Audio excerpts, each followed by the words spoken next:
gonna go into sunscreen. So I'm going to use this sunscreen from Holika Holika. It has SPF 50. SPF is the first thing that you want to do for anti-aging. So it's kind of whitish in texture, but it's okay. I really like this product, guys, because it acts as my primer already. It tones up my skin. So it kind of prepares my skin in absorbing all the makeup that I'm going to put in.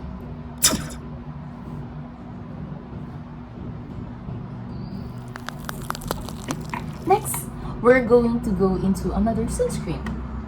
But this time, I'm going to use a tinted sunscreen. So I'm going to use the sunscreen from Frezyderm. It has 50 SPF as well.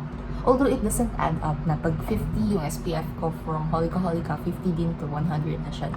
It's only 50. I like using tinted sunscreen, guys, because I don't usually put foundation on, especially if it's only an everyday makeup routine. So this helps me cover some of the blemishes that I have, but it doesn't really cover perfectly. But it's okay. You want to show some flaws in your skin, guys. Kasi pag wala ka ng flaws, sobrang perfect. Sobrang perfect. Blender to blend this one. As you can see, guys, I really have crazy eye bags right now. Especially nowadays, I'm eating a lot of junk food. So whenever your body takes a lot of sodium intake, it tends to absorb more water in. So if you want to have lesser puffiness, you need to eat like a Korean. Yeah. Diba uso sa Korean ang samgyeopsal? Actually, they have a science behind this samgyeopsal thing.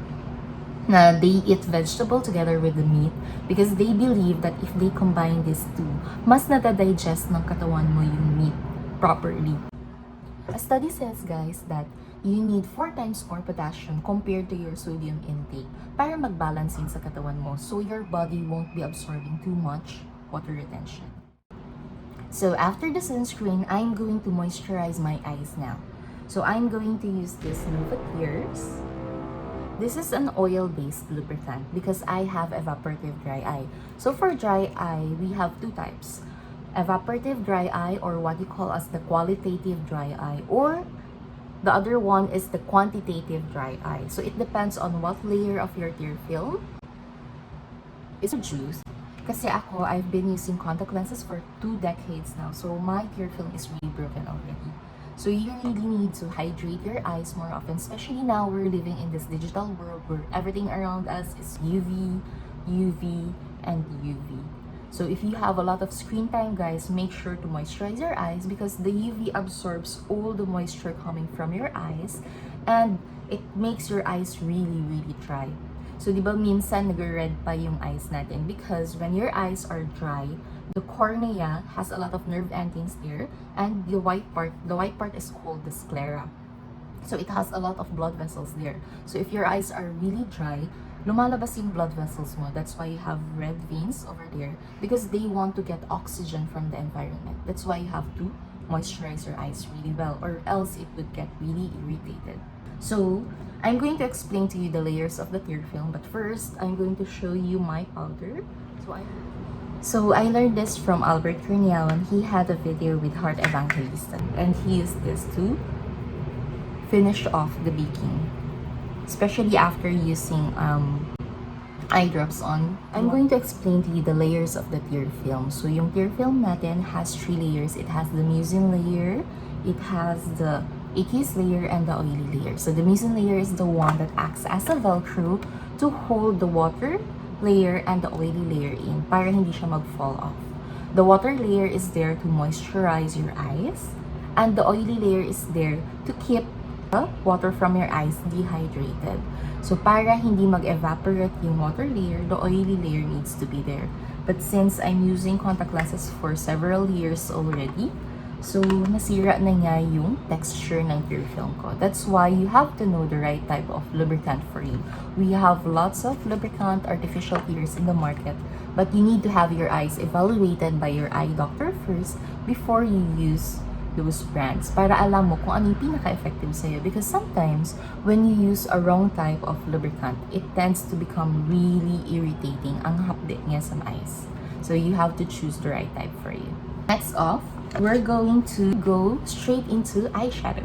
So I'm going to use this eyeshadow from Everbilena Multitask palette. I really like their palette because this is perfect for your Korean look because they have these pink shades and peachy shades. So to answer the question, what should you put first? Should you put on your contact lenses first or your makeup? For me, it should be in between.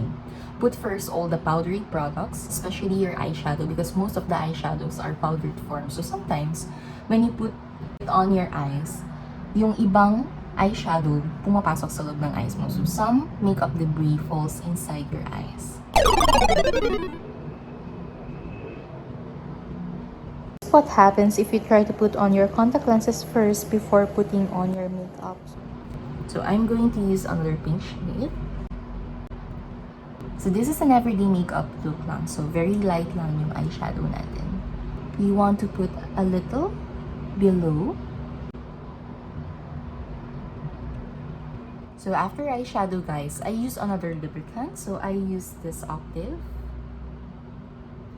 Because you want to wash away all the makeup debris that came inside your eyes. Now it's time to put on your contact lenses.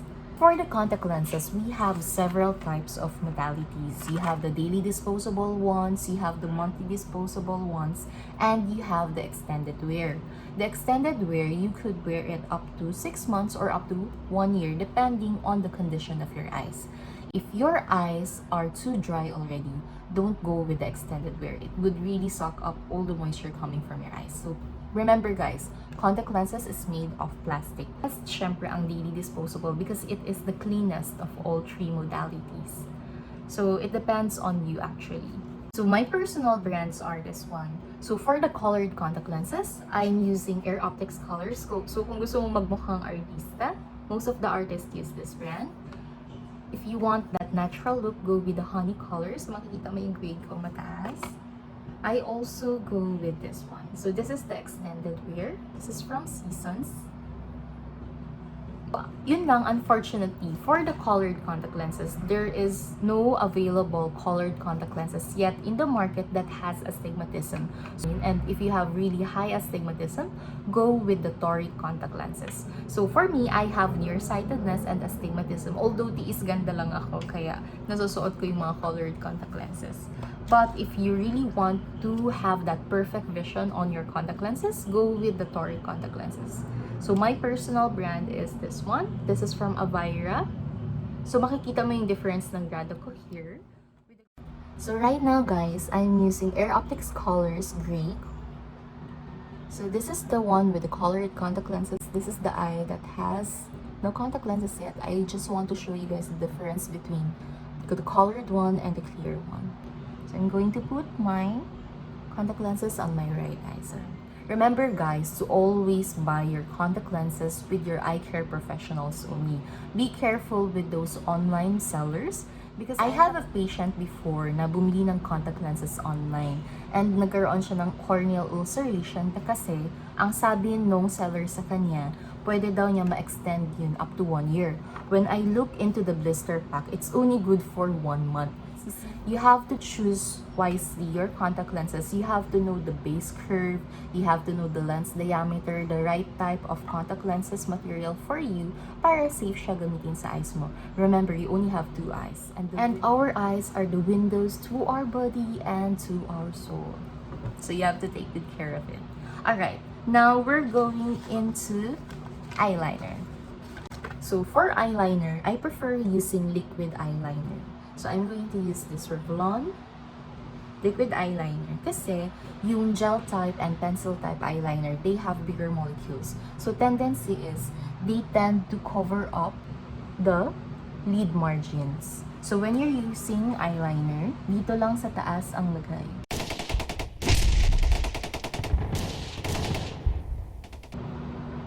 For me guys, huwag kayong maglalagay ng eyeliner dito sa loob kasi it covers up the meibomian glands. So yung lid margin natin has the meibomian glands. The meibomian glands is responsible in producing the oily layer of your tear film. So kapag clogged siya, lalong nagde-dry yung eyes nyo. So don't put eyeliner dun sa loob or sa lid margin natin. Now we're going to define our eyebrow. So I'm going to use this one from Etude House, 05 shade dark brown. So you would like to define the edge of your eyebrow first, here. So while I'm doing this, merong nagtatanong kasi, Doc, bakit hindi mo nalang ilagay yung contact lenses mo after putting on your makeup? Actually, it is for practicality reasons because like for me, I have high nearsightedness. So if I don't wear my contact lenses while putting on my makeup, or I tend to put so many makeup on because I can see myself clearly. If you have nearsightedness, especially if you have high astigmatism as well, the contrast is different. So you could stop there, but you could also use this one. This is from Ministar. This is a lash gel. You could use this one to define your eyebrow more. So, uso ngayon yung bushy look ni Anne, so you could do that. Alright, now I'm going to use my bronzer. So we're going to use this Teviant. This is in Palermo shade. So these are the colors. I really like using bronzers because it gives more definition to my face. So smile first, where your cheekbone meets your jawline. This is where I put my bronzer. So it kind of acts as my contour already. So don't forget your jawline and your double chin area. So if you want to lessen the double chin, put some there as well. And don't forget your forehead. So if, especially for those people who have a hairline that's going up, then I'm going to put a little over my cheeks. Now I'm going in with highlighter. So I'm going to use Ganda's Aura Glow shade. This is so pretty and at the same time it's not that expensive. I really like putting highlighters because it kind of makes my skin look more healthy and it gives you that glow. Who doesn't want that glow, guys, right? So put a little over here. I also put some highlighters below my eyebrow and on the tip of my nose to make it look more defined. I also put a little on top of my lips and below the lips to give you that pouty look.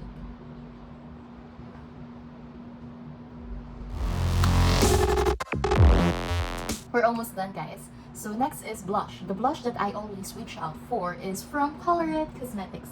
So I'm going to use the winter shade.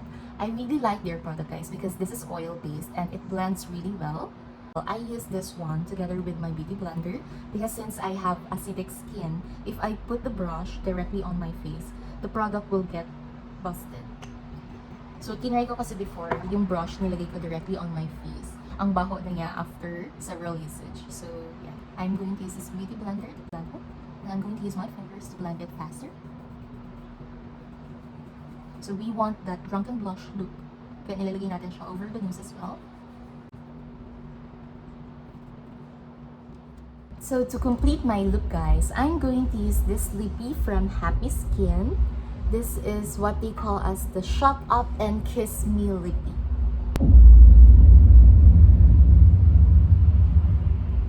This is the shade Bride to Be. I really like this one because it gives moisture to your lips. So this is the look, guys. Wait lang, let's remove the clips.